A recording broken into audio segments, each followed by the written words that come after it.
Apple's first foldable iPhone might finally be getting real, and a fresh case leak is giving us one of the clearest looks yet at what could become the company's most premium iPhone ever. If the latest renders are accurate, Apple's long-rumored foldable could arrive as early as September, potentially alongside the iPhone 18 Pro lineup, and it may be marketed under a new name, iPhone Ultra. For years, the foldable iPhone has lived in the world of patents, whispers, and prototype talk. But this time, the leak doesn't come from a random concept artist. It's tied to a case manufacturer, which often means the accessory ecosystem is already preparing for a real device. And the details shown in these newly surfaced case renders line up closely with multiple earlier reports about Apple's foldable plans. Let's break down everything this leak reveals. The design, the button layout, the camera setup, what might be missing, and why that matters, and the key specs that could make the iPhone Ultra Apple's biggest iPhone upgrade in years. First, the big headline, this looks like a book-style foldable iPhone. According to the leaked case renders shared on Weibo, Apple's foldable iPhone appears to use a book-style folding design, similar to devices like the Galaxy Z Fold series, rather than a clamshell flip phone style. That would position it as a productivity-focused iPhone, built for multitasking, media, and a tablet-like experience that fits in your pocket.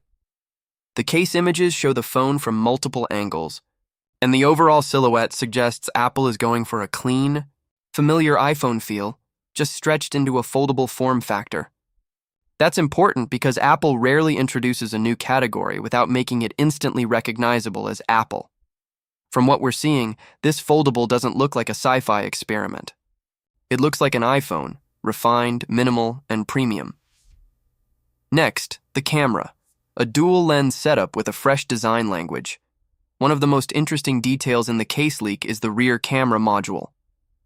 The renders suggest a dual camera setup housed in a camera island that reportedly resembles the design language expected on the rumored iPhone Air. Instead of a massive multi-lens cluster, Apple may be prioritizing a slimmer, more streamlined camera bump, especially if thinness is a major goal for this foldable. If Apple does launch this as the iPhone Ultra, the camera will still need to feel ultra in real-world results. And that's where the rumored sensor comes in. Reports point to a 48MP primary camera, which would align with Apple's recent imaging direction. High-resolution sensors paired with computational photography for sharp detail, better low-light performance, and flexible cropping. Now, let's talk about the detail that's raising eyebrows. MagSafe might not be built in. The leaked case renders show what appears to be an absence of built-in MagSafe magnets. If that holds true, it could mean one of two things. Either the case design simply doesn't show the magnet ring clearly, or Apple may be changing how magnetic accessories and charging work on the foldable iPhone. If the magnets really are missing from the device itself, users might need a MagSafe-compatible case to use magnetic chargers, wallets, stands, and other accessories. That would be a big shift because MagSafe has become part of the everyday iPhone experience. But there's also a practical reason Apple might rethink magnet placement. A foldable phone has different internal constraints, hinge mechanics, layered displays, and tighter space management. So while the lack of visible MagSafe is not confirmation of anything, it's one of the biggest watch this closely moments in this leak. Button placement is also different, and it hints at a new internal layout. The case renders suggest Apple could be relocating the volume buttons to the top edge of the folded device, while the power button appears on the right side. That's an unusual placement compared to traditional iPhones. But it makes sense if Apple is optimizing for comfort and reach when the phone is folded and used one-handed. Even more interesting, there's a cutout beneath the power button that is believed to accommodate an antenna band. That small detail matters because antenna design becomes more complicated when you introduce a folding chassis. Apple is known for obsessing over signal performance, so accessory cutouts like this can reveal where Apple is routing key hardware elements. Now the thinness. Apple may be targeting one of the slimmest foldables ever. Multiple previous leaks have claimed Apple's foldable could be just 4.7 meter thick when unfolded and about 9.23 meter when folded. If those numbers are accurate, the iPhone Ultra could instantly become one of the thinnest foldable phones on the market. And if you know Apple, this tracks. Apple doesn't typically rush into new categories. The company tends to wait until it can hit a design and user experience standard that feels finished. A super thin foldable iPhone would be a statement product, the kind of device Apple could position as the most premium iPhone, not just another experiment.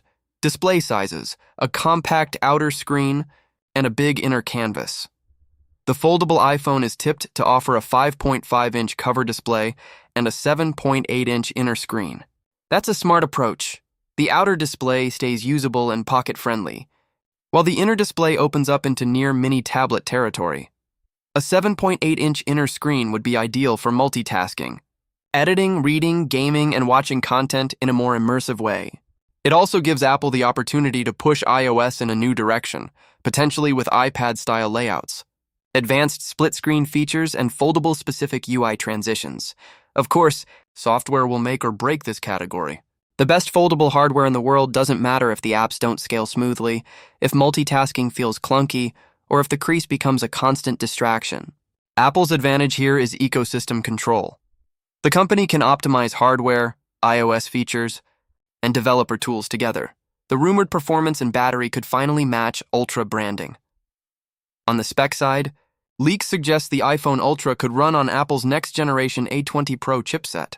If Apple times this device with the iPhone 18 Pro era, an A20 Pro would make sense for a premium flagship, especially one that needs to power a large inner display, multitasking features, and potentially more advanced AI and imaging workloads.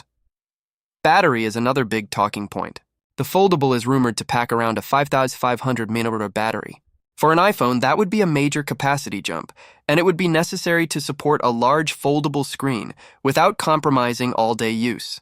Battery life is one of the top concerns for foldable buyers, so Apple will likely aim to set a new standard here, combining a bigger battery with Apple's efficiency advantages. Touch ID might return, built into the power button. Another rumor that refuses to go away. Touch ID could return via a fingerprint scanner integrated into the power button. That would be a strategic move. Foldables introduce new angles and usage modes, and Face ID can be less convenient in certain folded or tabletop positions. A power button Touch ID setup could give users a fast, reliable unlock option no matter how the phone is being held. If Apple does bring back Touch ID in this form, it wouldn't just be nostalgia, it would be practical design for a new category. What we still don't know: price, durability, and the real foldable experience. Even with these case renders and repeated spec rumors, the biggest questions remain unanswered. How durable is the hinge? How crease-free is the inner display? Will Apple use a special glass layer, a new hinge design, or a different approach to protecting the folding screen? And of course, how expensive will this be? If Apple truly positions this as the iPhone Ultra, the most premium model in the lineup, pricing could land far above the Pro Max. That would put even more pressure on Apple to deliver a foldable experience that feels flawless, not experimental. Still, this leak paints a clear direction. Apple may be prioritizing portability, thinness, and a familiar iPhone design language, while quietly preparing a major leap into the foldable category. If you've been thinking about buying a foldable phone, or if you're considering upgrading your iPhone soon, this is the kind of rumor worth watching. If Apple does reveal a foldable iPhone Ultra in September, it could become the most talked about smartphone launch of the year, especially if it delivers Apple-level polish in a category that still has plenty of rough edges. For now, treat everything as unconfirmed. But if case makers are already building around this design, the foldable iPhone might be closer than ever.